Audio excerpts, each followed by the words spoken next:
You can't make a mistake twice, because the second time you make a mistake, it's no longer a mistake, it's a decision. To make sure that that behaviour that you want to avoid becomes an exception and not a habit. Just is a very, or only are very dangerous words. If it was easy to stick to our habits, then we all would. However, very often we don't. So how can we avoid falling off track? So the first tip would be to keep track. You see, we don't necessarily fall off track, as people usually say, because it doesn't necessarily happen immediately. It's not as if you kind of trip and then you fall. It doesn't happen in a split of a second. Falling off track actually happens over a course of time. You won't notice at first. You only will notice after weeks or months of having been off track. And then you're going to be shocked by the outcome. That is because the results don't immediately kick in.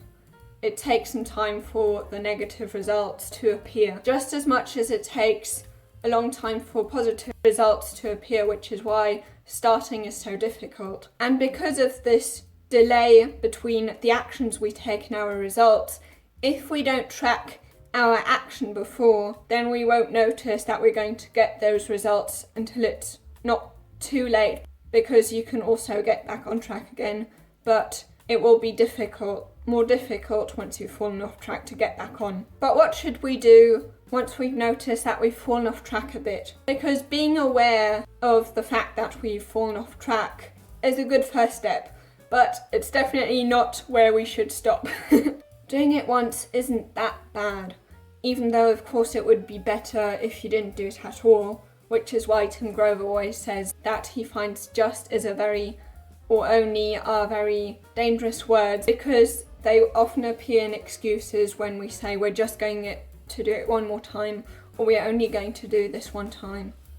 But doing something once isn't nearly as bad as doing it twice. You can't make a mistake twice, because the second time you make a mistake, it's no longer a mistake, it's a decision. So once we miss a shot, it's very important to get back on track as quickly as possible, to make sure that that behaviour that you want to avoid becomes an exception and not a habit.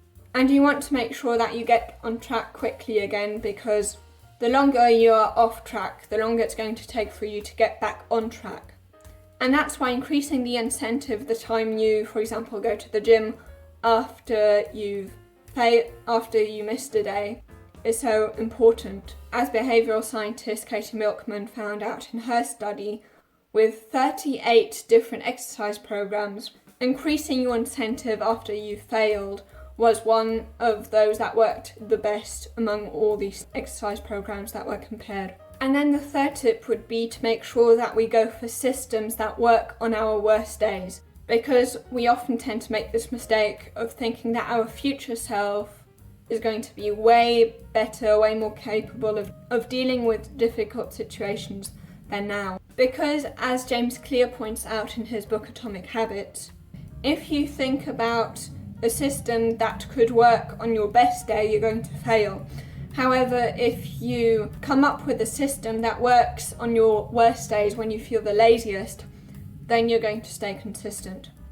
And this is why James Clear likes to use the 2-minute rule, which basically is taking any habit that you want to build and at first telling yourself you're only going to do it for 2 minutes. Now, often you will do it for more than 2 minutes, because once you've started, you notice that it's not that difficult. But the reason why you want to start small is that you want to make sure that you build the habit before you actually improve on it, to stop with our all or nothing mentality. So what that basically is, for example, if you're on a diet and you fail because you eat one cookie thinking, oh damn, I've broken my diet.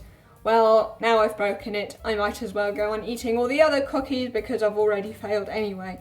This all or nothing thinking is going to make it very easy for you to, after you've fallen off track once, continuously staying off track.